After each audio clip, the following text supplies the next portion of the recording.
हजुर। मैले रक्सी चट्टै छोडेको देखेर मेरो सासु आमा छक्कै पर्नुभयो।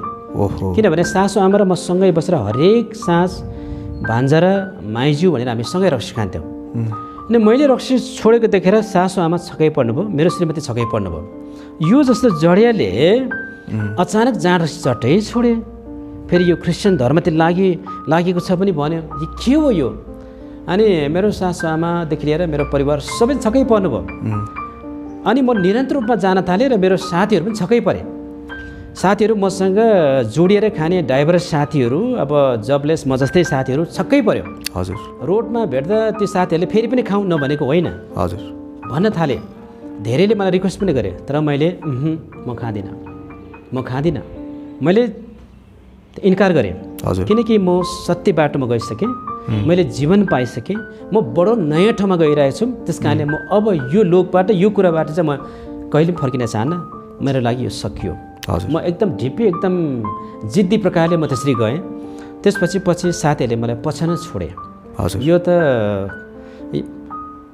साँच्चै परिवर्तन भएर छ भन्ने कुरो भयो। हजुर। मेरो त्यो गवाही देखेर, सुरुकालदेखिको गवाही देखेर पनि मेरो परिवारमा एउटा फरक, एउटा अद्भुत एउटा गवाही साक्षीको रूपमा बन्यो। पछि बिस्तारै बिस्तारै मेरो परिवार, मेरो सासू अनि मेरो साली बहिनीहरू, हजुर, भाइहरू सबैजनाले प्रभुलाई विश्वास गर्न थाल्नुभयो। किनकि भेनाज्यू ज्वाइँ सबभन्दा जडिया थियो भन्ने उहाँलाई थाहा थियो। हजुर।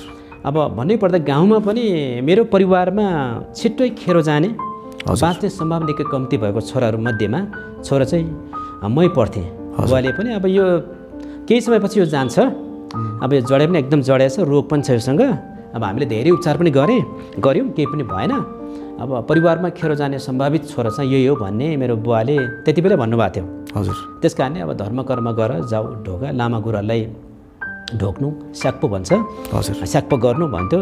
अनि त्यो विभिन्न किसिमको कुराहरू गर्नुहुन्थ्यो। तर म प्रभुलाई पाइसकेपछि चाहिँ म एक कुरो लागिरहेँ, सायद कतिको जीवन त लागु नहोला। हजुर। म आफैले सम्झिँदा म अचम्म लाग्छ। म विश्वास गरिसकेपछि म एकदमै एक कुरो ढङ्गले लागेँ। त्यसको परिणाम, त्यसको फल चाहिँ मेरो परिवारले छिट्टै प्रभुले पाउनुभयो। आमेन आमेन। श्रीमतीले अनि सासू ससुराले, मेरो सासू ससुरा चाहिँ उहाँहरू भूतपूर्व बेलायती सेनाका हुनुहुन्छ, उहाँहरू ब्रिटिस आर्मी हुनुहुन्छ। हजुर। अनि उहाँहरू मगर हुनुहुन्छ। म चाहिँ तामाङ परिवारबाट परेँ, उहाँहरू चाहिँ मगर हुनुहुन्छ। अनि उहाँहरू एकदमै पूजा गर्ने, एकदमै घरमै देवी देवताको थान राखेर घन्टी बजाउने गर्नुहुन्थ्यो। म चर्च जाने बेलासम्म पनि। हजुर।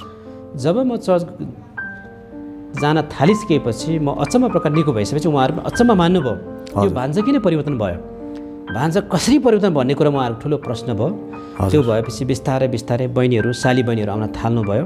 मेरो श्रीमती जान थाल्नुभयो। उहाँले ग्रहण गर्नुभयो। हजुर। अनि उहाँले विश्वास गर्नुभयो र केही समय पछाडि हाम्रो ससुरबाले पनि ग्रहण गर्नुभयो। हजुर। उहाँ एउटा झाँक्री जस्तै हुनुहुन्थ्यो उहाँ पनि। हजुर। अनि उहाँले पनि विश्वास गर्नुभयो। अनि यतापट्टि मेरो घरमा पनि भाइले, अनि त्यसपछि दाजुले, त्यसपछि भाउजूहरूले सबैले ग्रहण गर्नुभयो। हजुर। किनभने मेरो जीवन देखेर उहाँहरूले एउटा परिवर्तन देखेर उहाँहरूको लागि ठुलो एउटा गवाही बन्यो। जयमसी दर्शकबिन, तपाईँहरूलाई फेरि पनि चर्च टिपमा तपाईँहरूको साथ सहयोगको लागि धेरै धन्यवाद छ। फेरि पनि विभिन्न विषयहरू लिएर हामी तपाईँहरूको माझमा उपस्थित हुन पाउन खुसी लागेको छ। र आज फेरि तपाईँको माझ एउटा विशेष अन्तर्वार्ता गवाहीको बारेमा तपाईँ कहाँ लिएर आएका छौँ। र तपाईँले स्क्रिनमा देखिसक्नु भइसकेको छ आजको पाहुना। उहाँ हुनुहुन्छ पास्टर डेभिड मोक्तानज्यू। उहाँ चाहिँ अदुलाम चर्चका पास्टर हुनुहुन्छ। हामी उहाँको गवाही सुन्नेछौँ र हामीले जीवनमा के सिक्नु पर्नेछ, उहाँको सङ्घर्ष, उहाँको सफलता, अनि त्यसपछि उहाँको प्रभुलाई चिनेपछि उहाँको अनुभवहरू, त्यो सबै कुरा हामी जान्न प्रयास गर्नेछौँ। र यो गवाही चाहिँ तपाईँहरूको लागि आशिष हुनेछ भन्ने हाम्रो विश्वास छ। गुरुबा, तपाईँलाई स्वागत छ। हजुर, नमस्ते। हजुर, हजुरलाई धेरै धन्यवाद हाम्रो निमन्त्रणा स्वीकार गरिदिनु भयो। अनि आजको दिन तपाईँले समय छुटाएर हामीलाई हाम्रो च्यानलमा तपाईँ पाहुना भएर आउनुभएको छ, एकदम खुसी लागेको छ। अब हामी के बताउन चाहन्छौँ भने दर्शकबिनलाई, कतिचोटि दर्शकबिनले सिधै धेरै कुरा खोज्छन्।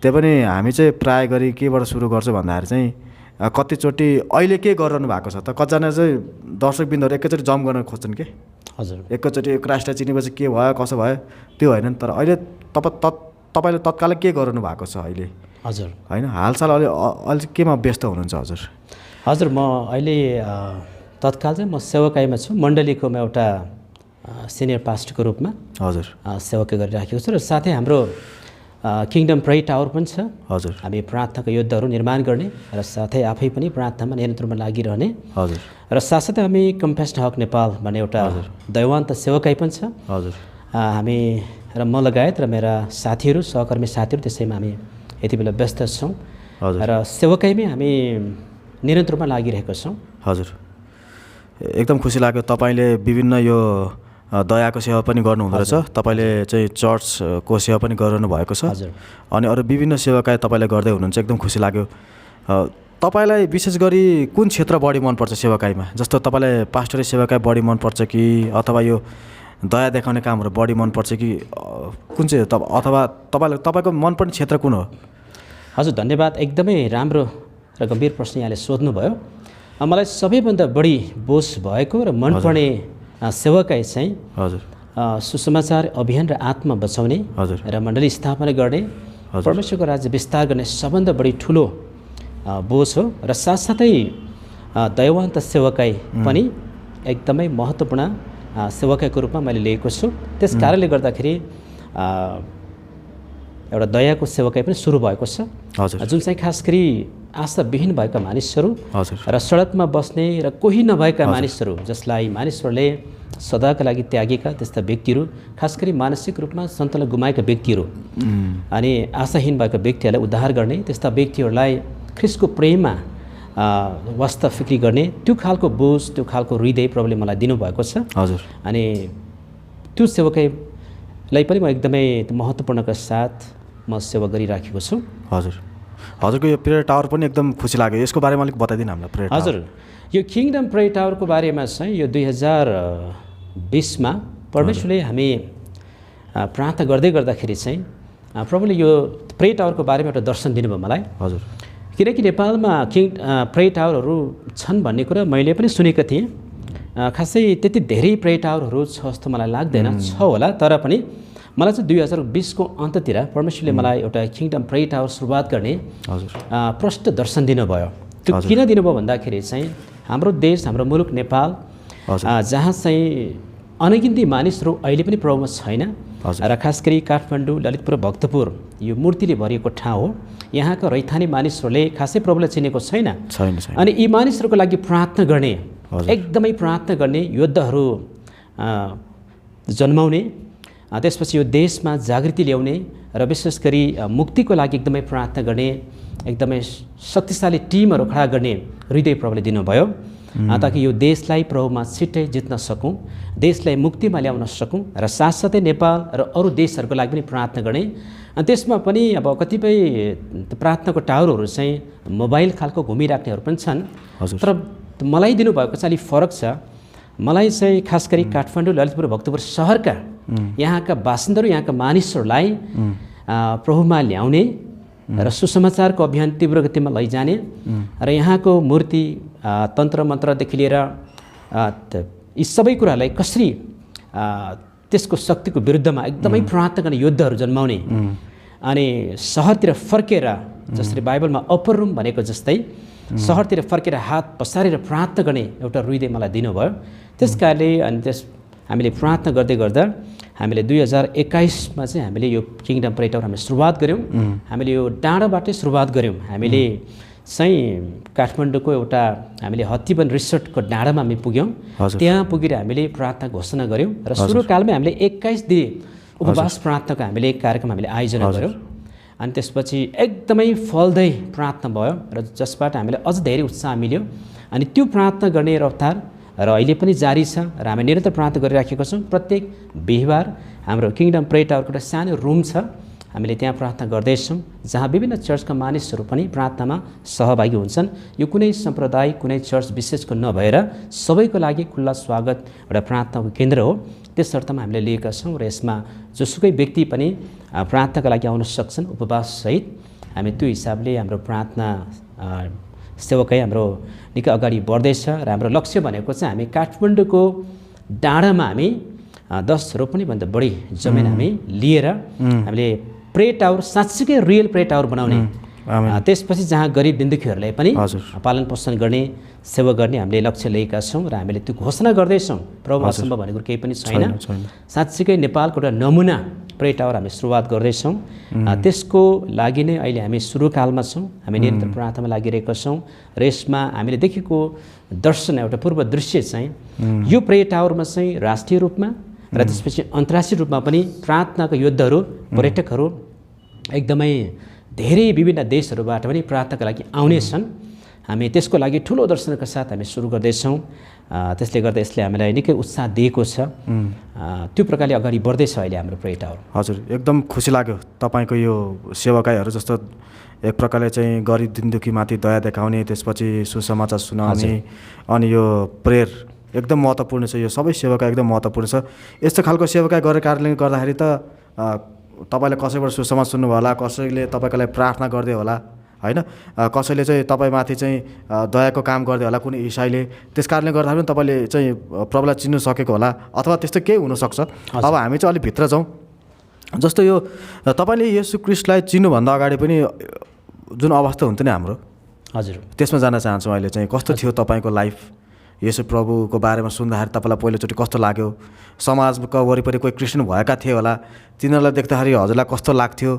अनि त्यसपछि सायद तपाईँको परिवारमा तपाईँले विश्वास गरेको पनि हुनसक्छ, तर तपाईँले विश्वास गर्नुभन्दा अगाडि पनि अरू कसैले विश्वास गरेको हुनसक्छ। वरिपरिका आफन्तहरूले कस्तो लाग्थ्यो त्यति बेला? यो इसाई भन्ने मानिसहरू कस्तो लाग्थ्यो? यो जिजस क्राइस्ट भन्ने मान्छे कस्तो लाग्थ्यो? वरिपरिका मान्छेले गाई खाने धर्म पनि भन्थे होइन, धेरै छ नि त आरोपहरू। कस्तो लाग्थ्यो हजुरलाई? अनि त्यो एक्सपिरियन्स कस्तो थियो? लाइफ कस्तो थियो येशू ख्रीष्टलाई पाउनुभन्दा अगाडि हजुरको? हजुर, यहाँलाई फेरि पनि धन्यवाद भन्न चाहन्छु। यो मलाई आफ्नो जीवन गवाही बाँड्ने मौका दिँदै हुनुहुन्छ यहाँले। हजुर, म आफ्नो इसाई जीवन मेरो कहिले प्रारम्भ भयो भन्ने विषयमा छोटो म भन्न चाहन्छु। म प्रभुमा आउनुभन्दा अघि मैले इसाईहरूको बारेमा खासै सुनेको थिएन प्रश्न कुरो। तर म जुन बेला एकदमै बिमारी थिएँ र आशाहीन थिएँ, किनकि म एकदमै जाँड पिउने मत्थु एकदमै जड्या थिएँ। म लगभग काठमाडौँमा ठमेलमा काठमाडौँको सहरमा निकै भौतारेर एउटा हिँडेको जवान केटो। म एकदमै बिमारी थिएँ, म एकदम दुब्लो थिएँ त्यति बेला। अनि मेरो उपचार हुने क्रमहरू धेरै कोसिस भयो। मेरो बुवा झाँक्री हुनुहुन्छ गाउँमा, निकै नाम चलेका ज्योतिष पनि हुनुहुन्छ उहाँ। हजुर, उहाँले आफ्नो तर्फबाट धेरै कोसिस गर्नुभयो, आजा पूजा गर्नुभयो, ज्योतिष हेर्ने भयो। त्यसपछि मेरो मामाहरू झाँक्री हुनुहुन्थ्यो गाउँमा। मेरो गाउँ हाम्रो मकवानपुर सिस्नेरी पर्दछ, यहाँले सायद थाहा होला। अनि म एकदमै बिमारी भएँ। त्यसपछि म एकदमै मानसिक रूपमा पनि म एकदम रोगी थिएँ, किनकि म हरेक दिन रक्सी खाने, रक्सी नभई नहुने। अब रक्सी यतिसम्म खान्थेँ कि यतिसम्म पिउँथेँ कि एक पटकमा 16 गिलाससम्म म पिउँथेँ। ओहो, शीतन पनि नचाहिने, एकदमै रक्सी पानी जस्तो पिउने मान्छे। खाएपछि एकदमै लाग्नु पर्ने, त्यो अलिअलि खाएर नहुने, त्यो खालको जडे म थिएँ। हुन त अब हामी तामाङ परिवारमा जन्मेको हुर्केको मान्छे, बसेदेखि जाँड खाएको हुन्छ नै। तर पनि यति धेरै जडे भए कि म काठमाडौँमा आइसकेपछि झनै जडे भएँ। त्यसले गर्दा म एकदम बिमारी थिएँ, मानसिक रूपमा रोगी पनि थिएँ।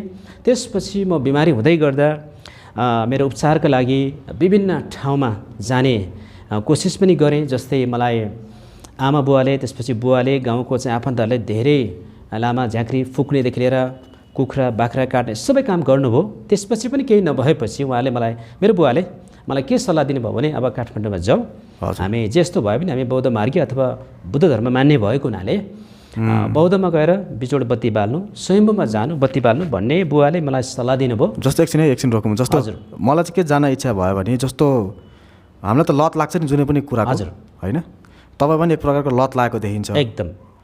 जस्तो मैले दर्शकबिनलाई के भन्न खोजेको छु भने, तपाईँहरू चाहिँ आफ्नो जीवनमा तपाईँ ढुक्क भएर बसेको हुनसक्छ, तर पनि हाम्रो लाइफमा शैतानले केही न केही त्यस्तो गरिदिन सक्छ कि जस्तो हामीलाई लत लाग्न सक्छ। चाहे तपाईँ इसाई हुन सक्नुहोस्, चाहे तपाईँ मुस्लिम, बुद्धिस्ट, हिन्दू जो भए पनि, नास्तिक भए पनि, एक प्रकारको कुनै न कुनै लतमा फसाउने योजना शैतानले गरिसकेको हुन्छ क्या।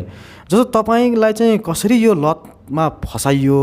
कसै साथीको दबाबले हो कि अथवा संस्कृति? अब हाम्रो जनजातिहरूको त अब संस्कृति नै हुन्छ, खाने जात भनेको छ, मतवाले जात भनेको छ, त्यस कारणले पो हो कि अथवा खाने बित्तिकै त्यति बेला त आदर गर्ने जमाना थियो। हजुर। तपाईँको विस्कीको बोतल लिएर हिँड्यो भने अलिकति मै हुँ भन्ने टाइपको यो चाहिँ मान्छे हो है, यो चाहिँ यसलाई चाहिँ हामीले सलाम ठोक्नुपर्छ भन्ने जमाना पनि थियो। त्यसको त्यो माहौलको कारणले हो कि वास्तवमा कसरी चाहिँ हजुर त्यो लतमा फस्नु भयो? हजुर धन्यवाद। पिउने बानी त बच्चैदेखि थियो नै। हजुर। तर त्यसले अलिक बढी नै चर्किँदै जाने प्रक्रिया चाहिँ साथीहरूबाट सङ्गतबाट पनि हो। हजुर। मसँग साथीहरू प्रायः सबै जडियाहरू थिए। हजुर। जाँडरसी पिउनेहरू थिए। अनि ती साथीहरू कस्ता थिए भने जबलेसहरू, काम नभएकोहरू, टुर खेलमा जाने, बदम केलाएर खाने, लगन खेल जाने, चौतरमनी बस्ने, बदम केलाएर बस्ने, टेम्पो ड्राइभरहरूदेखि लिएर विभिन्न प्रकारका साथीहरू थिए। अनि बेलुका भएपछि हरियो पर्दाभित्र छिर्ने, चित्त बुझाउने ठाउँ भनेको बेलुका रक्सी कहाँ पाइन्छ, छ्याङ कहाँ पाइन्छ। अब तपाईँलाई प्रष्टै भनौँ, अब यो काठमाडौँको जङ्सनहरू प्रायः सबै ठाउँमा गएर छ्याङ खाने काम मैले गरेँ। जस्तै बुङमतीमा गएर बेसरी छ्याङ खाने। हजुर। अनि त्यो जङ्सन एउटा भयो। त्यसपछि लगन खेलमा 3 तले माथि भयो। त्यसपछि चापागाउँ झ्यालपाटीमा, हजुर, बौद्ध जोरपाटीमा हामीले लगभग काठमाडौँको विभिन्न ठाउँहरू, मुख्य मुख्य जङ्सनहरू, जाँडरसीको थलहरू हामीले कहीँ पनि छोडेँ, किनभने साथीहरू सङ्गतहरू त्यस्तै थियो। हजुर। त्यसपछि काठमाडौँको डिस्को त्यति बेला बेबिलोन एकदम चालु थियो, त्यहाँ पनि गएँ। धेरै ठाउँमा पुगेर हामीले जाँडरसी पिउने, एकदमै जाँडरसी खाएर एकदमै मोज मस्ती गर्ने प्रकारको जीवनशैली जिउने एकदमै कोसिस भयो र एकदमै जाँडरसी पिउने क्रम चाहिँ एकदमै बढ्दै गयो। पछिदेखि त अब त्यसको लिमिट भएन, त्यही भएर एक पटकमा 13, 14, 16 गिलाससम्म पिउने पनि भए। हजुर। खाएपछि आकाश पृथ्वी सबै झ्याप्पै हुने गरी खाने। हजुर। अनि होइन भने त्यो 1 गिलास 2 गिलास खाएर कामै छैन, किनकि म चाहिँ स्थापित जडे नै थिएँ, एकदम इस्टाब्लिस वाइलेन्ट ड्रङ्कर, ट्र्याङ्कर अनि होपलेस प्र्याङ्कर भने जस्तो म त्यस्तै थिएँ। अनि साथीहरू चाहिँ कम्ती पिउने, तर म चाहिँ धेरै खाने, किनभने मैले त्यो खानको एउटा कारण चाहिँ म तपाईँलाई बताउन चाहन्छु। किनभने मेरो जीवनमा आशा थिएन, म बिमारी थिएँ, म रोगी थिएँ, मेरो काम पनि थिएन, पढाइ पनि पुरो भएको थिएन। त्यस कारणले रक्सी खाएर मर्ने भन्ने सोचले मैले एकदमै रक्सी बेसरी पिउँथेँ। त्यसो गर्दा गर्दै मेरो जीवन लगभग 14, 15, 16, 17 हुँदै 22, 23 हुँदै 25 वर्ष होइन 22-23 वर्षमा आइपुगेँ। त्यति बेला मेरो बिहे पनि भयो, म जडिया भए तापनि त्यति बेलासम्म म इसाई होइन। हजुर। हजुर। जोस् म अलिकति ट्याबे टाइपको थिएँ र म कराटेको खेलाडी पनि हो, मार्सल आर्टको। हजुर। अनि विभिन्न सङ्गतहरू त्यस्तै जाँडरसी खाने, अलिक गुण्डागर्दी खालको साथीहरू थिए। हजुर। अनि ब्ल्याक बेलहरू, ब्राउन बेलहरू, त्यस्तै खेलाडीहरूसँग एकदम सङ्गत गर्ने, कोहीदेखि नडराउने, रक्सी खाएकै भरमा अरूले थर्काउने खालको सोच थियो, जुन कुरा एकदम गलत हो, तर त्यो एकदम अभ्यास गर्थ्यौँ हामी। त्यसले गर्दा एकदमै त्यो जाँडरसी कारणले गर्दा परिवारमा त्यसपछि आफ्नो रोजगार केही पनि छैन, अनि एकदमै दुःख देखेर रोग बिमारले गर्दा म एकदम शिथिल भएको थिएँ। हजुर। अनि मलाई 2-4 वटा अस्पतालमा पनि मेरो दिदीले लानुभयो, मसँग त पैसा छैन, जस्तो विरसमा लानुभयो, पाटनमा लानुभयो, धेरै ठाउँमा लानुभयो, केही पनि भएन। मान्छे एकदम सुकिरहेको छ। त्यसपछि म विभिन्न मन्त्रतन्त्र गर्ने काम पनि म पुगेँ। त्यसपछि म पाटनको गुबाजीमा पुगेँ, स्वयं विजेश्वरीमा पुगेँ, धेरै ठाउँमा पुगेँ। अब अघि मैले भने मठ मन्दिर, बौद्ध जाने, स्वयं जाने त धेरै पटक गएँ म। तर पनि मेरो जीवनमा केही पनि भएन। त्यस्तै अवस्थामा म भौतिरहँदै राति रुने, जाँडरसी खाने, निद्रा पटक्कै लाग्दैन। अनि मान्छेलाई केही सिप नलागेपछि जीवनको यस्तो मोडमा पुग्ने रहेछ कि धर्मकर्म केही नगर्ने मान्छेलाई पनि आज पूजा गर्दा केही हुन्छ कि जस्तो हुने रहेछ।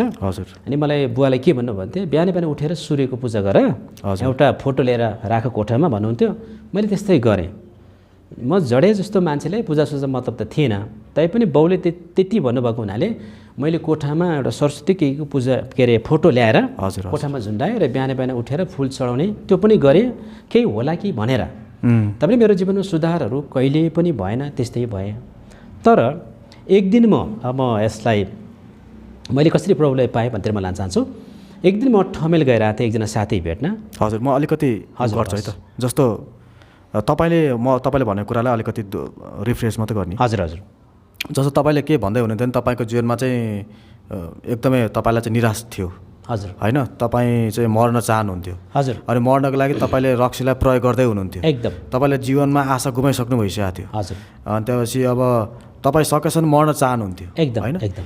त्यस्तो तपाईँलाई चाहिँ मृत्यु फेस गर्न चाहनुहुन्थ्यो, तपाईँ यो संसारमा रहन चाहनु हुँदैन थियो। एकदम एकदम एकदम। अनि त्यसपछि यो कतिजना अवस्था यस्तो व्यक्तिहरूको अवस्था हुन्छ अहिले पनि पृथ्वीमा छ, म बाँच्न चाहँदैन, म मर्न चाहन्छु भनेर कतिले चाहिँ लागु पदार्थको सेवन गर्छन्, कतिले चाहिँ जाँड रक्सीको सेवन गर्छन्, कतिले चाहिँ तपाईँको चाहिँ गुन्डागर्दी गर्दै हिँड्ने पनि हुन्छन्, कति चाहिँ अब बाँच्न चाहनेर सुसाइड गर्ने पनि हुन्छन् होइन। धन्न तपाईँ त्यस्तो सुसाइड गर्नेतर्फ होइन, तर अलिकति लङ टर्म तरिकाले तपाईँलाई चाहिँ रक्सी खाएरै बरु मर्छु भन्ने एउटा निराशजनक एउटा जुन युवामा जुन प्रकारको त्यो डिप्रेसन हुन्छ, तपाईँमा पनि त्यही प्रकारको पाइयो नि त। जस्तो त्यो एक जमाना मलाई पनि कहिलेकाहीँ टाइम त्यस्तै लाग्छ, मेरो केही छैन त्यहाँदेखि मैले प्रभुमा अलिकति प्रभुलाई सम्झने बित्तिकै, वचन सम्झने बित्तिकै र प्रभुमा ध्यान दिने बित्तिकै मलाई ऊर्जा मिल्छ। हजुर हो, एकदमै खुसी लाग्यो। अब तपाईँले भने चाहिँ अघि तपाईँले भन्न चाहनुहुन्थ्यो कि अब तपाईँले चाहिँ कसरी तपाईँको जेनु अलिकति कोल्टो फिरियो त? हजुर, नयाँ मोड आउनु थाल्यो नि त। हो, त्यसको बारेमा बताउनु नि प्रब्लम पाइसकेपछि। धन्यवाद। एक दिन म ठमेल गएको थिएँ साथीले भेटेँ। त्यसपछि अल्टिमेट गोल भनेको बेलुका चाहिँ रक्सी खाने हो। हजुर। त्यो दिन पनि खासै फलदायी भएन, किनकि हामी जडेहरू जहाँ भेटे पनि खासै हाम्रो प्रगति केही पनि थिएन, मान्छेले पनि खासै पत्याउने पनि होइन। हजुर। त्यहाँ पनि जडे साथी नै थियो एकजना ट्रेकिङ काम गर्ने, उहाँलाई भेटघाट कार्यक्रम भयो। त्यसपछि म फर्केँ। गोजीमा मसँग त्यति बेला 20 रुपियाँ पैसा थियो। हजुर। अनि फर्किँदाखेरि त्यस्तै 3:30-4 बजेको थियो। म कुपनडोलमा आएपछि ठमेलबाट हिँड्दै आएँ। त्यति बेला हामी के गर्थ्यौँ भन्दाखेरि पैसा छ भने पनि गाडीमा नचढ्ने, किनभने रक्सी खानुपर्छ त्यो पैसाले, बरु खुट्टाले हिँड्ने, बेलुका त उधार भएर रक्सी खानुपर्छ। ओहो।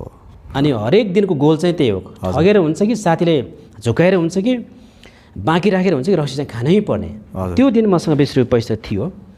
अनि कुपनडोलमातिर आइसकेपछि त्यति बेला हरियो पर्दो खुब चलेको थियो, हट्टीहरू। अनि त्यहाँ आएपछि 10 रुपियाँ गिलासमा रक्सी पाउँथ्यो। हजुर। अब शीतन खाने पैसा छैन।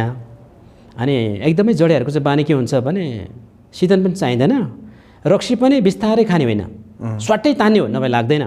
बिस्तारै खायो भने लाग्दैन, अनि खर्चले भ्याउँदैन। अनि म त्यहाँभित्र पसेपछि मैले 2 गिलास रक्सी मागेँ। मैले आँखा चाहिँ मगर स्वाट तानेँ मैले 2 गिलास। 2 गिलास तानेर 20 रुपियाँ दाम दिएर म सुई हिँडेँ। हल्का झ्याप भएको थियो, अनि टावर अलिअलि टिपिरहेको थियो, चलिरहेको थियो। सुई हिँड्दै आएर म जाउलेखेल हुँदै त्यसपछि जाउलेखेल ठ्याक्क एकान्त कुनामा खरीको बोटमा आएर बसेँ। हल्का झुम्मा लागिरहेको थियो। त्यस्तै बेलुकी 4:30-5 बजे होला, झुम्मा लागेर बसिरहेको थिएँ। अचानक 3 जना एकदमै अग्ला अमेरिकन जवान केटाहरू आएर इङ्ग्लिस बोल्न थाले मलाई। त्यसपछि म नि रक्सी खाएर बसेको, म नि के कम। हजुर। त्यसपछि मैले इङ्ग्लिस बोल्न थालेँ उहाँहरूसँग। हजुर। अनि कतिपय इङ्ग्लिस ब्रोकन भए तापनि उहाँहरूसँग मैले बोल्न थालेँ, किनभने मलाई रक्सीको टावर टिपिरहेको थियो। अनि उहाँ आएर हेलो यस्तो यस्तो परिचय के हो कसो भन्ने उहाँले बोल्न थाले। म अचम्म लाग्यो, ओहो आज किन अमेरिकन केटाहरू मसँग बोल्दै हुनुहुन्छ, म अचम्म लाग्यो। त्यसपछि मैले उहाँहरूसँग बोल्न थालेँ। अनि मैले उहाँहरूसँग एकदमै खुसी साथ मैले बिगटक पनि दिएँ। अनि उहाँले सोध्दै हुनुहुन्थ्यो तिमी कहाँ बस्छौ, के गर्छौ, तिम्रो धर्म के हो भनेर सोध्दै हुनुहुन्थ्यो। मैले भने म त बुद्धिस्ट हुँ, आफू रोगी मर्नै लागेको भए तापनि आफ्नो परिचय दिएँ, म बुद्धिस्ट हुँ, म बुद्ध धर्म मान्छ, म यस्तो उस्तो भन्ने मैले गफसप उहाँलाई लाएँ। तर उहाँहरू क्रिस्चियन हो, इसाई हो भन्ने कुरो मलाई थाहा थिएन। मेरो कुरा उहाँले सुन्नुभयो। लगभग अलिकति उहाँहरूसँग मेरो निकै तर्कै भयो। ब्रोकन इङ्ग्लिस रक्सी खाएपछि अब नबोल्ने कुरै भएन। म अलिअलि इङ्ग्लिस पहिलेदेखि नै बोल्थेँ ठमेलतिर। मेरो उहाँहरूसँग मजाले इङ्ग्लिस बोलचाल भयो। कतिपय कुरा मैले बुझेन, तैपनि यस कि यस भन्दै मैले दिएँ। त्यसपछि हाम्रो कुराकानी भयो। त्यसपछि बिस्तारै एकजनाले मलाई सोध्यो, ठिक छ तिमीले यति धेरै धर्म कर्म गर्दो रहेछौ, तिमी बुद्धिस्ट रहेछौ, तिमीले धेरै राम्रो कुरा गर्यौ, तर एउटा कुरा हामी सोध्न चाहन्छौँ, यदि तिमी माइन्ड गर्दैनौ भने भन्नुभयो। अनि मैले भने हुन्छ भने। त्यसपछि उहाँले भन्नुभयो तिमीले यति धेरै राम्रो कुरा गर्नुभयो हामीसँग, तर तिमीले नढाँटिकन भन्नु कि तिम्रो जीवनमा शान्ति छ भन्यो। त्यसो भनेपछि म अलिक गम्भीर भएँ। अनि मलाई तुरुन्तै एउटा कुरा के याद भयो भने मैले सानैमा सुनेको थिएँ अरूलाई ढाँट्नु तर कुहिरेहरूलाई नढाँट्नु। अब कुहिरेहरूलाई ढाँटेको कुरो भएन।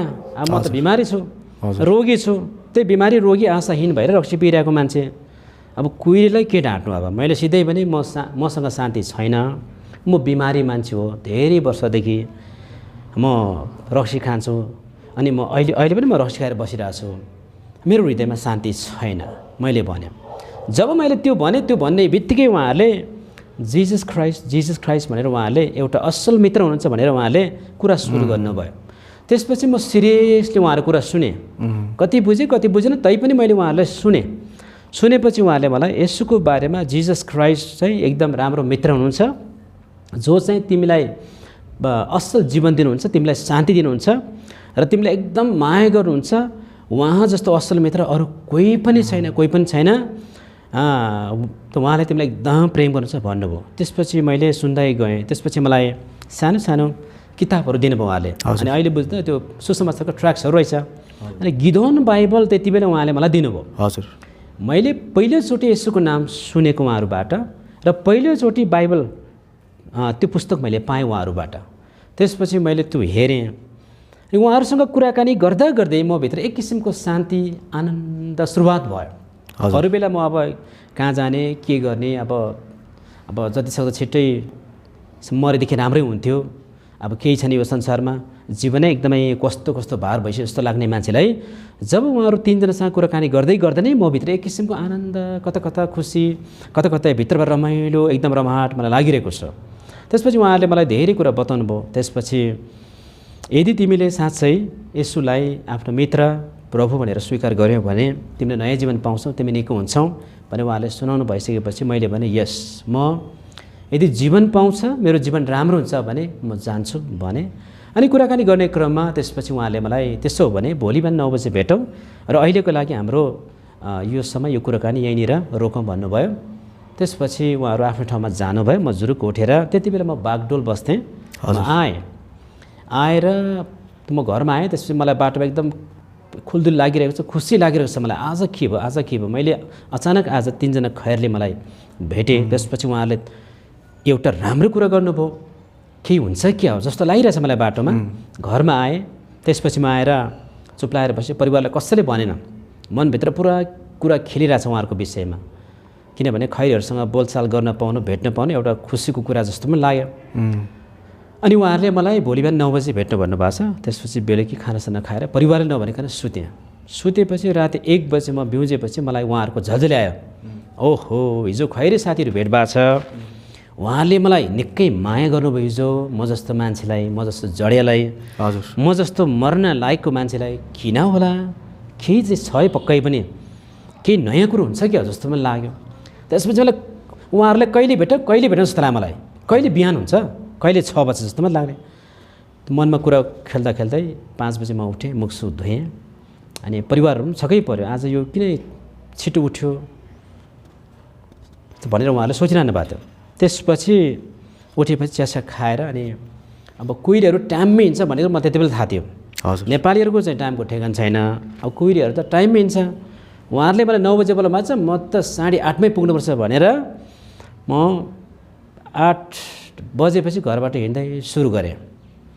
अनि जाँदा माथि एकान्त कुनमा चौतारीमा पुग्ने बेलामा त्यस्तै 8:45 त्यस्तै भयो होला। म गएर पर्खिरहेँ। कोइलीहरू चाहिँ टाइममा आउँछ भन्ने मलाई थाहा थियो। साँच्चै 8 बजेर 9 बज्न 2-3 मिनट बाँकी हुँदा ठ्याक्कै आइपुग्नु भयो उहाँ तीनजना। अनि उहाँहरूले मलाई हक गर्नुभयो, अङ्कमाल गर्नुभयो। अनि म सानो पुड्क्यो मान्छे, उहाँहरू लगभग 6 फिट केटाहरू। अहिले पनि उहाँहरूको नाम मलाई थाहा छ। हजुर, एकजनाको चाहिँ स्टिफन भन्ने थियो, एकजना ग्याब्रियल भन्ने थियो, एकजना चाहिँ मिलो भन्ने थियो, ज्याङ्गोहरू जोनसेनाहरू जस्तो। अनि उहाँहरूले मलाई लानुभयो। अनि उहाँहरू लानुभयो, म सँगसँगै गएँ। अनि जाँदाखेरि उहाँहरू कहाँ बस्दो रहेछ भन्दाखेरि ब्रिटिस क्याम्प छेउमा मान भवन बस्दो रहेछ। अनि म त्यहाँ पुगेपछि उहाँहरू बस्ने ठाउँमा रुममा म भित्र प्रवेश गरेँ। यसो रुममा हेरेको 22-23 जना पुरै अमेरिकन जवान भाइ बहिनीहरू रहेछ। हजुर, कोठै सेतमै हुने गरी कुहिरी रहेछ, आँखा सबै निलो भएकोहरू टनाइ रहेछ। मैले अचम्म लाग्यो, के हो यस्तो त जस्तो लाग्यो। उहाँहरूले मलाई त्यो ठाउँमा राख्नुभयो। त्यसपछि उहाँहरूले खाने जामसम के हो त्यो ब्रेडहरू दिनुभयो। अनि मैले त्यो खाजाहरू खाएँ, बसेँ। त्यसपछि मलाई अर्को एकजना नेपाली व्यक्ति उहाँहरूले चिनाइदिनु भयो। त्यो व्यक्तिको नाम मैले अहिले बिर्सेँ। एकजना व्यक्ति थियो नेपाली। पछि बुझ्दाखेरि उहाँ त्यो नेपाली भाइ चाहिँ उहाँहरूको दोभाषी रहेछ। अनि उहाँहरू चाहिँ वाइओएमबाट नेपालका लागि ट्रेनिङको लागि आउनुभएको रहेछ। हजुर। अनि सुसमाचार सुनाउने काम उहाँले गर्नुहुँदो रहेछ। त्यसपछि मलाई त्यो नेपाली भाइसँग भेटाइदिनु भयो। अनि त्यो नेपाली भाइले मलाई येशूको बारेमा एकदमै प्रष्ट रूपमा सुनाउनु भयो। त्यसपछि मलाई झन् प्रष्ट भयो। हजुर। ओहो, ल मलाई त एकदम खाँचो रहेछ भन्ने भयो। अनि म ग्रहण गर्छु भने अनि मैले त्यही दिन प्रभुलाई ग्रहण गरेँ। हजुर। अनि त्यही दिन मैले ग्रहण गरेँ। ग्रहण गरिसकेपछि मलाई उहाँहरूले चर्चमा जाने सल्लाह दिनुभयो। ठिक छ, मलाई अब चर्च थाहा छैन, तपाईँले मलाई लैजानुहोस् भने। अनि एउटा शनिबार बिहान मलाई उहाँले बोलाउनु भयो। उहाँले लाँदै जानुभयो। कहाँ लानुभयो भन्दाखेरि उहाँले मलाई भनिमण्डलमा दागबरी चर्चमा लानुभयो। हजुर। दागबरी चर्चमा लानुभयो। म पहिलोपटक चर्चमा पाइला टुकेको त्यहाँ। हजुर। अनि पुरा त्यो भित्र चाहिँ एकदमै राम्रो सङ्गीतहरू बजिरहेको थियो। सुन्दर गीतहरू इङ्ग्लिस नेपाली बजिरहेको थियो। अनि त्यो भित्र पुग्दा मलाई एकदम आनन्द लाग्यो। एकदमै छुट्टै स्वर्गै जस्तो लाग्यो मलाई। हजुर। अब चाहिँ बाँच्छु, अब चाहिँ मैले स्वर्गभित्र प्रवेश गरेकै अनुभूति भयो मलाई। आराधनामा केही नजाने पनि केही नबुझे पनि मग्न भएर बसेँ म। हजुर। त्यस कारण यो चाहिँ 1998 र 2055 सालको कुरा हो। अहिले 23 वर्ष भयो मैले प्रभुमा विश्वास गरेको। अनि म त्यहाँ पुगेर 3 हप्ता जस्तो भयो दागबरी चर्चमा म जान थालेको। म 3 हप्ताभित्र म कम्प्लिटली निको भएँ। अचम्म प्रकारले म निको भएँ। एउटा कुरा मलाई के जस्तो मलाई अचम्म के लाग्यो भने तपाईँको गवाई सुन्दै गर्दाखेरि, हजुर, जस्तो कतिजना व्यक्तिले धेरै स्ट्रगल गर्छ नि क्रिस्चियन भइसकेपछि, अथवा भनौँ न प्रभु येशूको नाम सुनिसकेपछि पनि निको हुन त कतिलाई धेरै स्ट्रगल हुन्छ होइन। कतिले ल प्रार्थना गर्छन्, कतिको आफन्तले धेरै प्रार्थना गर्दछन्। तर तपाईँ चाहिँ निरन्तर चर्च गएकै भरमा, हजुर, होइन त्यो मार्ग प्रभुले देखाएको मार्गमा चलेको भरमै तपाईँ 3 हप्तामै तपाईँको त्यो लत छुटेको, तपाईँको त्यो रोग निको भएको छ क्या यहाँ। एकदम। यहाँ त तपाईँले कसैलाई प्रार्थनाको रिक्वेस्ट गर्नुभएको नि सुनिँदैन नि। छैन। ल हेर्नुहोस्, भन्न खोजेको चाहिँ कसैको प्रार्थना बिना नै, तर प्रभुको आज्ञा के रहेछ भनेर तपाईँ जान्ने इच्छा गर्दाखेरि नै त्यो गीतहरू सुनेर स्वर्गै गएको जस्तो जुन तपाईँले भन्नुभयो, त्यो गीतबाट नै अथवा प्रभु येशूको नाम सुनेर नै जुन दिन तपाईँले प्रचार सुन्नुभयो त्यही दिनदेखि तपाईँ निको भएको जस्तो मलाई लाग्यो। मलाई चाहिँ भित्र एकदम बिल्कुल मलाई त्यस्तो लाग्यो। किनभने भोलिपल्ट त्यो दिनको भोलिपल्ट तपाईँले केही पिउनु भएन नि त। अनि पिउनु छोड्नु भयो टोटली होइन? छोडेँ। त्यो रोग भएको जस्तो लाग्छ हजुरलाई? छैन। त्यो दिनदेखि नै तपाईँको चाहिँ? त्यो दिनदेखि नै म एकदम निको भएँ। हजुर। अब तपाईँले कन्टिन्यू गर्नुहोस्। हजुर। त्यसरी म 3 हप्ता लगातार गइसकेपछि म आफैलाई थाहा भयो ममा रोग पनि छैन, केही पनि छैन। र जाँड रक्सी त्यस्तो हरेक दिन पिउने मान्छे मैले चट्टै छोडेँ। हजुर। मैले रक्सी चट्टै छोडेको देखेर मेरो सासु आमा छक्कै पर्नुभयो। ओहो। किनभने सासु आमा र म सँगै बसेर हरेक साँझ भान्जा र माइजू भनेर हामी सँगै रक्सी खान्थ्यौँ। अनि मैले रक्सी छोडेको देखेर सासु आमा छक्कै पर्नुभयो, मेरो श्रीमती छक्कै पर्नुभयो। यो जस्तो जडियाले अचानक जाँड रक्सी चट्टै छोडे, फेरि यो क्रिस्चियन धर्मतिर लागेको छ पनि भन्यो। यो के हो यो? अनि मेरो सासु आमादेखि लिएर मेरो परिवार सबै छक्कै पर्नुभयो। अनि म निरन्तर रूपमा जान थालेँ र मेरो साथीहरू पनि छक्कै परे। साथीहरू मसँग जोडिएर खाने ड्राइभर साथीहरू, अब जबलेस म जस्तै साथीहरू छक्कै पर्यो। हजुर। रोडमा भेट्दा त्यो साथीहरूले फेरि पनि खाउँ नभनेको होइन, हजुर, भन्न थाले। धेरैले मलाई रिक्वेस्ट पनि गरे, तर मैले म खाँदिनँ। मैले इन्कार गरेँ। हजुर। किनकि म सत्य बाटोमा गइसकेँ, मैले जीवन पाइसकेँ, म बडो नयाँ ठाउँमा गइरहेको छु। त्यस कारणले म अब यो लोकबाट यो कुराबाट चाहिँ म कहिले पनि फर्किन चाहन्न। मेरो लागि यो सकियो। म एकदम ढिप्पी एकदम जिद्दी प्रकारले म त्यसरी गएँ। त्यसपछि साथीहरूले मलाई पछान छोडे। हजुर। यो त साँच्चै परिवर्तन भएर छ भन्ने कुरो भयो। हजुर। मेरो त्यो गवाही देखेर, सुरुकालदेखिको गवाही देखेर पनि मेरो परिवारमा एउटा फरक, एउटा अद्भुत एउटा गवाही साक्षीको रूपमा बन्यो। पछि बिस्तारै मेरो परिवार, मेरो सासू अनि मेरो साली बहिनीहरू, हजुर, भाइहरू सबैजनाले प्रभुलाई विश्वास गर्न थाल्नुभयो। किनकि भेनाज्यू ज्वाइँ सबभन्दा जडिया थियो भन्ने उहाँलाई थाहा थियो। हजुर। अब भन्नैपर्दा गाउँमा पनि मेरो परिवारमा छिट्टै खेरो जाने, बाँच्ने सम्भावना निकै कम्ती भएको छोराहरू मध्येमा छोरा चाहिँ मै पर्थेँ। बुवाले पनि अब यो केही समयपछि यो जान्छ, अब यो जडे पनि एकदम जडिया छ, रोग पनि छ योसँग, अब हामीले धेरै उपचार पनि गऱ्यौँ, केही पनि भएन। अब परिवारमा खेरो जाने सम्भावित छोरा चाहिँ यही हो भन्ने मेरो बुवाले त्यति बेलै भन्नुभएको थियो। हजुर। त्यस कारणले अब धर्म कर्म गर जाऊ ढोका लामा गुरुहरूलाई ढोक्नु स्याक्पो भन्छ, हजुर। स्याक्पो गर्नु भन्थ्यो। अनि त्यो विभिन्न किसिम कुराहरू गर्नुहुन्थ्यो। तर म प्रभुलाई पाइसकेपछि चाहिँ म एक कुरो लागिरहेँ, सायद कतिको जीवन त्यो लागु नहोला। हजुर। म आफैले सम्झिँदा म अचम्म लाग्छ। म विश्वास गरिसकेपछि म एकदमै एक कुरो ढङ्गले लागेँ। त्यसको परिणाम, त्यसको फल चाहिँ मेरो परिवारले छिट्टै प्रभुले पाउनुभयो। आमेन आमेन। श्रीमतीले अनि सासू ससुराले, मेरो सासू ससुरा चाहिँ उहाँहरू भूतपूर्व बेलायती सेनाको हुनुहुन्छ, उहाँहरू ब्रिटिस आर्मी हुनुहुन्छ। हजुर। अनि उहाँहरू मगर हुनुहुन्छ। म चाहिँ तामाङ परिवारबाट परेँ, उहाँहरू चाहिँ मगर हुनुहुन्छ। अनि उहाँहरू एकदमै पूजा गर्ने, एकदमै घरमै देवी देवताको थान राखेर घन्टी बजाउने गर्नुहुन्थ्यो। म चर्च जाने बेलासम्म पनि। हजुर। जब म चर्च जान थालिसकेपछि म अचम्म प्रकार निको भइसकेपछि उहाँहरू पनि अचम्म मान्नुभयो, यो भान्जा किन परिवर्तन भयो, भान्जा कसरी परिवर्तन भन्ने कुरा उहाँहरूको ठुलो प्रश्न भयो। त्यो भएपछि बिस्तारै बिस्तारै बहिनीहरू, साली बहिनीहरू आउन थाल्नुभयो। मेरो श्रीमती जान थाल्नुभयो। उहाँले ग्रहण गर्नुभयो। हजुर।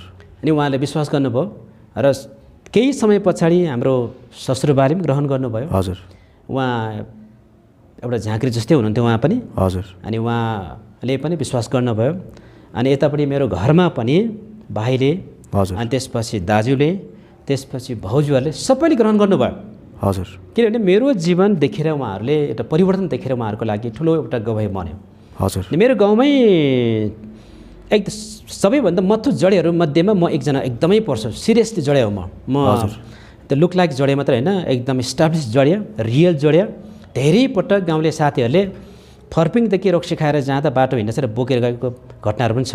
राति 12 बजे घरभित्र लगाएर छोडिदिएको साथीहरू कहानी थाहा छ। रक्सी खाएर अर्काको धुरीमा ढुङ्गा हान्ने, मैले आफ्नै मामालाई पनि ढुङ्गाले हानेको घटना पनि छ। कुकुर पिट्दै गरेको रोडभरि, त्यो दुनियाँ घटनाहरू छन्। त्यस कारण परिवारमा जाँड सिकारले बेइज्जती पनि भएको मान्छे अचानक चर्चमा गएर परिवर्तन भएको सुनेर गाउँलेहरू पनि छक्कै पर्नुभयो। मेरो आफन्तहरू सबैजना त्यो प्रकारले चाहिँ उहाँहरूले पनि प्रभुलाई बिस्तारै बिस्तारै उहाँले विश्वास गर्दै जानुभयो। अनि अहिले मेरो गाउँमा पहिलो क्रिस्चियन म नै हुँ। अनि अहिले मेरो गाउँमा मैले विश्वास गरिसकेपछि 2005मा त्यहाँ पनि चर्च सुरुवात भयो। अहिले त्यहाँ हाम्रो छोरी मण्डलीको रूपमा छ।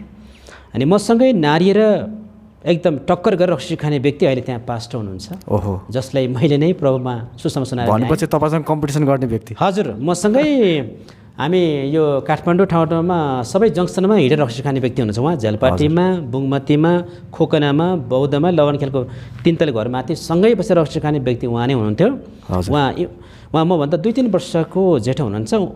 साइनोले उहाँ काका पर्नुहुन्छ, तर साथी उहाँ र म। अनि म प्रभुमा विश्वास गरेपछि लगभग 8-10 वर्षपछि उहाँले प्रभुले पाउनुभयो। उहाँलाई समय लाग्यो। अनि आज उहाँ नै व्यक्ति मेरो गाउँमा पास्टर हुनुहुन्छ। उहाँ त्यो ठाउँको पास्टर मात्र नभएर 17वटा मण्डलीको इन्द्र सरोवर इसाई समाजका अध्यक्ष पनि हुनुहुन्छ। हजुर। अनि सेवक एकदम राम्रो गरिरहनु भएको छ। त्यो प्रकारले मैले प्रभुलाई चिनेर प्रभुलाई विश्वास गरेर अगाडि बढ्दै गरेको अवस्था हो मेरो। हजुर। जस्तो म तपाईँलाई एउटा के सोध्न चाहन्छु भने, जस्तो तपाईँको सुन्दै गर्दाखेरि मलाई कस्तो लाग्यो भन्दाखेरि, तपाईँलाई कहिले तपाईँ नयाँ जीवन पाउँछ जस्तो लागेको थियो कि थिएन जब यसो प्रभुको सुसमाचार सुन्नुभन्दा अगाडि, चर्च जानुभन्दा अगाडि? किन तपाईँले सम्पूर्ण आशा गुमाउनु भएको थियो नि, मलाई अब कसैले बचाउन सक्छ भन्ने त्यो तपाईँमा केही आशा नै थिएन कि अथवा कल्पना गर्नुभएको थियो कि थिएन? तपाईँले म अब कसैले त बचाउला भन्ने कल्पना थियो कि थिएन हजुरमा? त्यस्तो खालको पनि थिएन? केही पनि थिएन। मेरो लागि सबै कुरा सकिएको, सिद्धिएको थियो। किन मैले कहीँ पनि मेरो लागि जीवनको आशा मैले देखेको थिएन त्यति बेला। त्यही भएर मैले हरेक दिन रक्सी खाने। हजुर। किनभने अब त्यसै मर्न सकिँदैन। रक्सी खायो भने कमसेकम जाँड खाँदै कहीँ ठोकिन्छ या कहीँ बेहोस भएर कसरी मर्छ त्यस कुरै सकियो। त्यसरी मर्न पाए हुन्छ भन्ने सोचमा म थिएँ। त्यही भएर मैले आशा राख्ने ठाउँ चाहिँ कहीँ पनि थिएन। हजुर। टोटली ब्लाइन्ड हो त्यति बेला। हजुर। जस्तो अब मलाई चाहिँ के अगुवाई पनि भइरहेछ भने, जस्तो त्यो जुन 3जना साथीहरू थिए विदेशीहरू, सायद अहिले उनीहरू पृथ्वीमा हुन पनि सक्छन्, नहुन पनि सक्छन्। अब त्यो जुन व्यक्ति दोभाषे गर्नुहुन्थ्यो हो र तपाईँलाई चाहिँ एकदमै जब विदेशीले तपाईँलाई चाहिँ सुसमाचार सुनाएपछि दोस्रो दिनमा जब त्यो व्यक्तिले तपाईँलाई सुसमाचार सुनायो त्यो व्यक्ति सायद हुन पनि सक्छ नहुन पनि सक्छ। तपाईँले भेट्नुभयो कि भेट्नु भएको छ कि छैन त्यो पनि थाहा छैन मलाई। छैन उनीहरूलाई चाहिँ तपाईँ अहिले के भन्न चाहनुहुन्छ त? त्यो पनि के थाहा यो भिडियो त्यहाँसम्म पुग्छ कि हजुर होइन? जे पनि हुन्छ, अहिले मिडियाको जमाना पनि हो, मिडियाबाट धेरै कुरा भएको छ, हराएको मान्छेले भेटिया छ, धेरै कुरा भएको छ। हजुरले के बताउन चाहनुहुन्छ उनीहरूलाई चाहिँ? हजुर धेरै धन्यवाद। म ती व्यक्तिहरूको लागि म प्रभुलाई एकदम धन्यवाद दिन्छु र साथै उहाँहरूलाई म हृदयदेखि अघि तपाईँले उहाँहरूको नाम पनि थाहा रहेछ नि त, त्यो नामै तोकेर अलिकति गरिदिनु। हजुर जस्तै अब मलाई सुसमाचार सुनाउने व्यक्ति 3 जना अमेरिकन विदेशीहरू जसको नाम स्टेफन अनि अर्को ग्याब्रिएल भयो अनि अर्को चाहिँ मेलो भन्ने 3 जना हुनुहुन्थ्यो। उहाँहरूले मलाई सुसमाचार पनि सुनाउनु भयो। हजुर मलाई रात्रि भोजन पनि दिनुभयो हजुर उहाँहरूले। म त्यति बेला अब जडेहरूको लुगा गतिले हुँदैन, थोत्रो जिनको प्यान्ट टालेको लाएर हिँड्थेँ। हजुर मलाई नयाँ प्यान्ट पनि दिनुभएको थियो उहाँले। अनि मैले त्यो प्यान्ट लाएँ आएँ। उहाँले मलाई एकदम यहाँ नेपाल बस्नुहुन्छ र उहाँले धेरै केयर गर्नुभयो। त्यस कारण आज म उहाँहरूलाई सम्झिँदाखेरि चाहिँ मलाई एकदमै उहाँहरूलाई भेट्नु मन लाग्छ अनि उहाँहरूको लागि म एकदमै प्रार्थना गर्छु। यो पृथ्वीमा अब उहाँहरूले भन्नुहुन्थ्यो कोही चाहिँ अब क्यालिफोर्निया कोही कहाँ के भन्नुहुन्थ्यो, अब त्यो थाहा छैन होइन, तर उहाँहरूको लागि म हरेक दिन जस्तै म प्रार्थना गर्छु। हजुर अनि अब मेरो हृदयमा एउटा एकदमै बोझ भएको कुरा चाहिँ यो पश्चिमी देशहरूको लागि एकदमै म प्रार्थना गर्ने मलाई एकदम हृदय प्रभुले दिनुभएको छ। किनकि मैले सुसमाचार त अमेरिकनवासी अथवा अमेरिकन दाजुभाइबाट मैले पाएँ। अब त्यसको प्रत्युत्तरमा मैले उहाँलाई के दिन सक्छु भन्ने मलाई ठुलो हृदयमा एउटा उत्तरदायीपन एउटा भारीपन छ। उहाँहरूले सुसमाचार ल्याउनु भयो, त्यस कारणले म आज युरोपको लागि पश्चिमीहरूको देशको लागि म एकदम अनेस्टली इमान्दारीको साथ म प्रार्थना गर्दैछु। किनकि त्यहाँ जागृति खाँचो छ, सुसमाचार खाँचो छ। तिनै देशका मानिसहरू आएर मलाई पनि सुसमाचार सुनाउनु भयो, हाम्रो देशमा आउनुभयो। अब हामीसँग पैसा र डलर अथवा रुपियाँ पैसाले उहाँहरूलाई सहायता गर्न नसक्ला र आवश्यक नहोला, तर ख्रिस्टको प्रेममा चाहिँ म उहाँहरूलाई एकदमै सम्झिरहेको छु, प्रार्थना गरिरहेको छु र म यो पनि प्रार्थना गर्दैछु कि एक दिन उहाँहरूसँग पृथ्वीमै म भेट्न पनि सक्छु। भेटेर म उहाँहरूसँग गवाई बाँड्ने मेरो ठुलो इच्छा छ।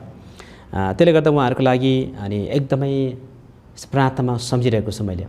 हजुर दर्शकबिन म तपाईँलाई के बताउन चाहन्छु भने सायद तपाईँले धेरैचोटि चर्च टिममा विभिन्न गवाईहरू वचनहरू तपाईँले सुन्नुभएको होला, तर तपाईँलाई मैले एउटा कुरा रिक्वेस्ट गरेको छैन अहिलेसम्म। तर आज म तपाईँलाई के रिक्वेस्ट गर्न चाहन्छु भने यो गवाईलाई तपाईँले प्रयोग गर्नुहोस्, व्यवहारिक रूपमा प्रयोग गर्नुहोस्। कतिजना खालि हेरेर मात्रै छोडिन्छ, आहा कति राम्रो गवाई भनेर छोड्छन्, त्यति मात्र नगर्नुहोस्। तर यदि तपाईँको परिवारमा कोही चाहिँ बन्धनमा परेका छन्, लतमा परेका छन्, उनीहरूलाई मुक्तिको खाँचो छ, उनीहरूलाई उद्धारको खाँचो छ भने उनीहरूलाई उत्साह मिलोस् भनेर तपाईँले यो भिडियो तपाईँका ती अविश्वासी साथीहरूलाई, अविश्वासी आफन्तहरूलाई, अविश्वासी आमा बुवालाई, छोराछोरीलाई तपाईँले देखाउन सक्नुहुन्छ एउटा उदाहरणको निम्ति। किनभने हाम्रो गवाई चाहिँ दोस्रो सुसमाचार हो भने यसो प्रभुको गवाई चाहिँ पहिलो सुसमाचार हो। त्यस कारणले गर्दाखेरि दर्शकबिन तपाईँले देखिहाल्नुभयो तपाईँको स्क्रिनको अगाडि एकदमै होइन एकदम प्रमाण कि प्रभु येशूको नाम सुनेर नै उहाँको हृदय परिवर्तन भयो, उहाँ निरन्तर चर्च जाने भयो र बिना प्रार्थना नै उहाँको रोग बिमार मात्र होइन उहाँको लत पनि छुटकारा भएको तपाईँले देख्नुहुन्छ। अहिले संसारमा तपाईँको हेर्नुहोस् लाखौँ करोडौँ रुपियाँहरू खर्च गर्छन् सेलिब्रिटीहरूले लतहरूबाट छुटकारा पाउनको लागि, तर सिर्फ ख्रिस्ट येशूको नाउँमा आज चाहिँ हाम्रो आदरणीय पास्टर डेभिड मोक्तानज्यू कति परिवर्तन हुनुभएको छ। आज हेर्नुहोस् एकदम इमान्दारका साथ उहाँले अहिले हजारौँजना मानिसको उहाँ सेवाकाई गरिसक्नु भएछ। आज उहाँको दयाको सेवाकाई छ, चर्च प्लान्टिङ छ उहाँको। त्यस्तै गरी उहाँको आफ्नो चाहिँ किङडम प्रेयर टावर पनि छ, जसरी उहाँले चाहिँ प्रार्थनाको सेवाकाई पनि गर्दै हुनुहुन्छ। दर्शकबिन्द तपाईँले यो गवाई नसुन्नुहोस् मात्र, सेयर मात्र नगर्नुहोस्, तर कुनै व्यक्तिलाई खाँचो छ भने यो गवाईलाई तपाईँले दबाई बनाउन सक्नुहुन्छ। सुनाइदिनुहोस् उनीहरूलाई, पठाइदिनुहोस् उनीहरूलाई, होइन कि परमेश्वरले कति महान काम गर्न सक्नुहुन्छ भनेर। अनि अन्तमा गुरुबा तपाईँ के भन्न चाहनुहुन्छ, दर्शकहरूलाई के भन्न चाहनुहुन्छ? म के भन्न चाहन्छु भने तपाईँको यो टिभी मार्फत हजुर र पहिलो कुरो त तपाईँलाई एकदम म धन्यवाद भन्न चाहन्छु, यो मौका मलाई दिनुभयो। हजुर यो चर्च टिभीमा आउने कार्यक्रम प्रायः म हेर्ने गर्छु, तर आज स्वयंमा आफै एउटा गवाही बाँड्न पाउँदा मलाई एकदम खुसी लागेको छ। तपाईँलाई धन्यवाद होस् र साथै तपाईँलाई एकदम धन्यवाद भन्न चाहन्छु। म के भन्न चाहन्छु भन्दाखेरि चाहिँ जब हामीले सत्यलाई पाउँछौँ हाम्रो जीवन परिवर्तन हुन्छ। आमेन। सत्यलाई चिन्नु चाहिँ एकदम महत्त्वपूर्ण छ। चिनिसकेपछि चाहिँ त्यसलाई कहिले पनि छोड्नु हुँदैन। मैले जब सुरुकालमा चिने, विश्वास गरेँ, मैले कहिले पनि पछि हट्ने काम मैले गरिनँ। त्यो मेरो सफलता त भनौँ अथवा त्यो एउटा सकारात्मक पक्ष भनौँ। कति मानिसहरू प्रभुलाई चिनेर विश्वास गरेर पनि पछि हट्ने सम्भावना रहन्छ विभिन्न कारणले गर्दा। तर मैले चाहिँ बाइबलले भन्नुभएको जस्तै सत्यलाई किन तर बिक्री नगर भन्नुभयो। मैले यसले चिनेपछि चाहिँ मैले ढिप्पीका साथ म लागि परेँ। आमेन। यद्यपि सेवकाईमा लागेपछि धेरै प्रकारको उदार चढावहरू, समस्याहरू भोगेँ, सङ्घर्षहरू भोगेँ, तर पनि मेरो एउटा कमिटमेन्ट, एउटा भित्री कमिटमेन्ट चाहिँ गहिरो भएको हुनाले मैले कहिल्यै पनि प्रभुको सेवादेखि टाढा हुने, प्रभुबाट टाढा हुने काम मैले गरिनँ। निरन्तर लागिरहेँ। आज 23 वर्ष भएको छ र पास्टरको रूपमा सेवकै गरेको ठ्याक्कै 18 वर्ष भयो। अनि यहाँसम्म आउँदा प्रभुले मेरो जीवनमा एकदम अद्भुत कामहरू गर्नुभएको छ। अझै पनि म एकदम उच्च आशावादी छु र बाँकी जीवनमा शक्तिशाली कामहरू, अद्भुत कामहरू, खास गरी उहाँको राज्य विस्तारमा आत्मा बचाउने कामहरू र एन्ड टाइम रिभाइभल, यो अन्तको दिनको जागृतिमा तीव्र गतिमा लाग्ने अठोटका साथमा लागिरहेको छु। मेरो उमेर लगभग अहिले 49 वर्ष पुगे। बाँकी 30-40 वर्ष कति हुन्छ त्यो चाहिँ बडो अर्थपूर्ण फ्रुटफुल टाइम म जिउने र जाँदा जाँदै शक्तिशाली कामहरू गर्ने, उथल पुथलै गरेर जाने भन्ने मेरो चाहिँ हृदयमा त्यो मात्रै आइरहन्छ। त्यसले चाहिँ मलाई हरेक दिन रिफ्रेस बनाउने काम गर्दछ। त्यसले गर्दा यहाँहरू जतिजनाले मेरो गवाई सुन्दै हुनुहुन्छ, हेर्दै हुनुहुन्छ, सायद तपाईँहरू प्रभुमा आएर पनि अगुवा अथवा सेवकाईमा लाग्नु भएर पनि कतै कतै कुनै कुरामा अल्झिरहनु भएको छ भने तपाईँले टाइम वेस्ट गर्दै हुनुहुन्छ। हामी गोल हान्ने मान्छे हौँ, हामी टाइम पास खेल खेल्ने होइन। यति बेला हाम्रो यो चाहिँ हाम्रो राउन्ड हो, हामीले गोल हान्नै पर्छ। त्यो प्रकारले म चाहिँ एकदमै उत्साहका साथ, म एकदमै जोसले भरिरहेको छु र साथै म एकदम खुसी पनि छु। कति मान्छे सेवकाईमा मलाई गाह्रो भयो, बोझ भयो, गरौँ भयो भन्ने पनि गर्छन्, त्यो स्वाभाविक हुन सक्छन्। तर मेरो लागि चाहिँ म एकदम आनन्दित रूपमा लिन्छु, किनभने I have to do something before I die, अथवा म यहाँबाट डिसमिस हुनुभन्दा अघि केही गर्नु छ भन्ने चाहिँ मनमा आइरहन्छ। त्यो चाहिँ मेरो लागि रिभाइभल हो, काइन्ड अफ रिभाइभल। अनि यो चाहिँ मैले बुझ्दाखेरि चाहिँ म तपाईँलाई प्रश्न भन्न चाहन्छु, तपाईँहरूलाई ख्रिस्टको प्रेम रहेछ। प्रेम छैन भनेदेखि चाहिँ हामीले केही पनि गर्न सक्दैनौँ। प्रेमले सहन्छ, प्रेमले धैर्य गर्छ, प्रेमले खराबीको बदला लिँदैन, अनि प्रेमले चाहिँ जहिले पनि विजयी जीवनयापन गरेर लाग्दछ। अनि प्रेममा दर्शन पनि हुन्छ, प्रेममा सपना पनि हुन्छ, र प्रेमले चाहिँ दीर्घकालीन रूपमा इसाई जीवन मात्र नभइकन यसुले दिनुभएको अभिभाव र सेवकाईलाई पुरा गरेर जाने एउटा अठोट भित्री रूपमा, एकदमै स्ट्रङ प्यासनको रूपमा त्यो तपाईँ हाम्रो हृदयमा राखिदिनु भएको छ। मेरो मनमा त्यही छ। म तपाईँलाई त्यही भन्न चाहन्छु कि तपाईँले प्रभुलाई, यसुलाई चिन्नु भएपछि तपाईँले जीवनमा सबैभन्दा ठुलो कुरा पाउनुभयो। अनि त्यसलाई चाहिँ तपाईँले कहिले पनि नछोड्नुहोस्, निरन्तरमा लागि पर्नुहोस्। तपाईँको साथमा प्रभु हुनुहुन्छ। हजुर, एकदम धन्यवाद। दर्शकबिन, तपाईँले सुरुदेखि अन्त्यसम्म हाम्रो गवाई यहाँ तपाईँले सुनेर तपाईँले आशिष पाउनुभयो। तर त्यो आशिष केवल तपाईँसँग नराख्नुहोस्। अघि मैले तपाईँलाई आइडिया दिएको छु, नयाँ आइडिया। जीवनमा मैले त्यस्तो कहिले पनि आइडिया दिएको थिइनँ, मिडिया चलाएको धेरै वर्ष भयो। तर आज किन हो मलाई यस्तो एउटा अगुवाई भयो कि यो गवाई चाहिँ तपाईँले मात्र नसुन्नुहोस्, तर तपाईँको वरिपरिका मानिसहरू जसलाई आवश्यक छ उनीहरूलाई पनि तपाईँले सुनाउनुहोस्, प्रयोग गर्नुहोस्, सदुपयोग गर्नुहोस्। र के थाहा, परमेश्वरले हजारौँ व्यक्तिहरूलाई यही गवाईद्वारा परमेश्वरको राज्यमा ल्याउन सक्नुहुन्छ। तपाईँको आफन्तलाई सुनाउनुहोस् जो चाहिँ अहिले अन्धकारमा रुमलिरहेका छन्, विभिन्न तपाईँको चाहिँ बन्धनमा पडिरहेका छन्, दुःखमा छन्, कष्टमा छन्, एकदमै तपाईँको निराशाजनक अवस्थामा छन्, जसको आशा नै छैन। तर के थाहा, यो गवाई सुनिसकेपछि उनीहरूमा आशा पलाउन सक्छ, उनीहरूको जीवन चाहिँ परिवर्तन हुनसक्छ। अनि उहाँको गवाई सुनेपछि सायद प्रभु यसको गवाई सुन्न पनि उनीहरू चाहिँ अझै बढी उत्साहित हुन्छन्। त्यस कारणले गर्दाखेरि दर्शकबिन, तपाईँले यो गवाईलाई केवल नसुन्नुहोस्, आफूले आशिष पाएर नराख्नुहोस्, अनि सामाजिक सञ्जालमा मात्र सेयर नगर्नुहोस्। त्योभन्दा बढी तपाईँले कोही व्यक्ति खाँचोमा छ भने यो गवाई सुनाएर तपाईँले त्यो व्यक्तिलाई उत्साह दिने काम गर्नुहोस्। एकदम धन्यवाद। सरलाई पनि धन्यवाद। हस्, धेरै धन्यवाद। हस्, जय मसीह। जय मसीह।